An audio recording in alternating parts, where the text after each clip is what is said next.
ওরে সেলিম কাকা আন্দরে না টুয়াইয়ের কি ভাতিজা আব্বা তো কইছিল মনে হয় কোরবানির সময় আঙ্গু গোস্ত করে দিবি বুঝছেন নি হ্যাঁ ওনার লাগতো না আর আইয়েন না ভাতিজা আইয়েন না বলতে তুই এমন একটা টাইমে কথাটা কইছো অঙ্কা তো ব্যাকে লোক লয়ে লাইছে কাকারা তো ইচ্ছা আর কেউ গরু গোস্ত কাটদলা বলি বলাইতো না এই যে কাকা দোষ তো আমগু ন ওই যে নূর করিম কাকা তো আঙ্গুর লগে শরীক দে আঙ্গুর সাথে কোরবান দে বুঝছেন নি হেমিয়া কয় যে কার কাছে শুনছে কয় সেলিম বলে আঙ্গু গোস্ত কুটবো কয় সেলিমে যদি কোরবানির সময় আঙ্গু গোস্ত কুড়ে তারা নাকি আঙ্গুর লগে কোরবান দিত না অন কাকা বুঝেন তো এই কারণে আপনার আইয়েন না নূর করিম আন্ডা বাইর মানুষ আস্তে আস্তে ভাই ওই হিসাবে আসলে ভাতিজা গরিব মানুষের এই দুনিয়াত কোনো মূল্য নাই কি কইছি বুঝছো না কাকা যে গত বছর কোরবানির সময় গোস্ত খাইছি না এরপরে মনে হয় 2-3টা অনুষ্ঠানে যাই গোস্ত কুদুরে খাইছি নাইলে মানে নিজের টিয়া দি গোস্ত কিনি হুজির এক বেলা খাইতে হারি না কারণ গরু গোস্তর দামও তো অঙ্গা নাগালের বাইরে আন্ডা মতো গরিব যারা এরা কোরবানির দিলে অপেক্ষা করে কোন টাইমে কোরবানির দেব কোন টাইমে মানুষের গোস্ত কুদুরা দিব এক টুকরা হুজির খাইব আর অবশ্য অনেক স্বপ্ন আছিল যে তোমরা বাইর যদি যাই তোমরা গোস্ত করে দিলে অন্তত পক্ষে অল্প হইলেও তো দিতা না কাকার খেয়াল আসলো যে অন্তত পক্ষে হুজির করে লই এক বেলা হইলেও সুন্দর করে খামো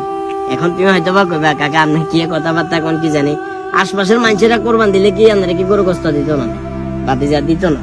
কারণ প্রথমত হয়েছে গরিব দ্বিতীয়ত আমরা ফ্রিজ বার হয়েছে না ফ্রিজ বার হইবার কারণে আন্ডা মতো গরিবের আগে যে 1-2 টুকরা গোস্ত কোরবানি দেখাইতে হইতো এটা অঙ্গা খাইতে পারে না মানুষ অঙ্গা ফ্রিজেতে গোস্ত ঢুকালা কাকা আই আমাদের বিষয়টা বুঝছেন এখন আমরা তো আর বিষয়টা বোঝা দরকার আল্লাহ সমস্যা নাই ভাতিজা আই আল্লাহ অসুবিধা নাই কিন্তু আই চিন্তা করি আর খুঁজি গুণের নাই ছোট দুয়া খুঁজি এই গুণের কাছে আই ছোট হয়ে থাকুন লাগবো আর ঈদাইয়ের কত খুশি আব্বা ঈদাইয়ের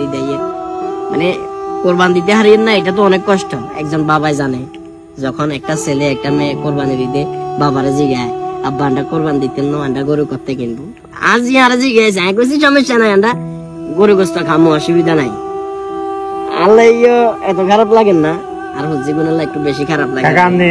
আরে হাট করিয়েন না কাকা আপনার কিছু খারাপ লাগে অন্যর করিম কাকা অন্ত যদি এমিয়া যদি আঙ্গুর তো চুড়ি যায় ওটা শরীরদের আইতো তো কষ্ট হয়ে যাবে কাকা বুঝের দরকার না তোমরা গিলে শরীরদের হারাইবা কোনো দরকার নাই নূর করিমের কইও বলে আমরা স্বাস্থ্য ভাই কইছে আন্ডা ভাই আইতো না গোস্ত কাটবে আইতো না নূর করিমের কাকা আমনের হুতের লাই জিললে আই গোস্ত হাড়া দিমু আই নিজ দেখতে হাড়া দিমু না ভাতিজা হারাইতে গেলেও কথা পাইবো দরকার নাই আল্লাহ তৌফিকে যেটা রাখছে খামু নাইলে মুরগিরও তো দাম বেশি মরা কি দিয়ে হয়তো বা